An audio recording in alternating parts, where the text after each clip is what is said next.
نہیں ہوتا ہے.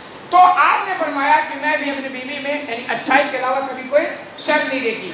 وَلَقَدْ ذَكَرُوا رَجُلًا مَا عَلِمْتُ عَلَيْهِ إِلَّا خَيْرًا. اور جس آدمی کے بارے میں لوگ تذکرہ کر رہے ہیں نا اس آدمی میں بھی میں نے کبھی خیر کے علاوہ کوئی شر نہیں دیکھا. یعنی جس کو لے کر کے عائشہ رضی اللہ تعالیٰ عنہ پر تہمت لگایا گیا, جس آدمی کے ساتھ, ان کا نام تھا صفوان بن معطل, بہت زبردست صحابی ہیں, بہت پاک دامن تھے, عفت ان کی بالکل صاف ستھری تھی, ان کے ساتھ ان کو تہمت لگایا گیا. تو آپ نے ان کی بھی صفائی کی ہے کہ جس آدمی کے ساتھ تہمت لگایا گیا اس آدمی میں بھی ہمیں کبھی کوئی برائی نظر نہیں آئی. یعنی اس طرح بات ہے, اور واقعہ بڑا لمبا ہے, آگے آئے گی. خلاصہ کلام یہ کہ کبھی بھی زبان کھولیں تو بہت سوچ سمجھ کے کسی کے بارے میں برائی نہیں, خیر ہی کا معاملہ رکھیں, ہمیشہ اچھا گمان رکھیں. اچھا گمان کا فائدہ ہوگا کہ آپ ٹینشن اور ڈپریشن سے محفوظ ہو جائیں گے. اللہ رب العالمین سے دعا ہے کہ العالمین تمہیں کہنے سنے زیادہ عمل کرنے کی توفیق عطا فرما. آمین.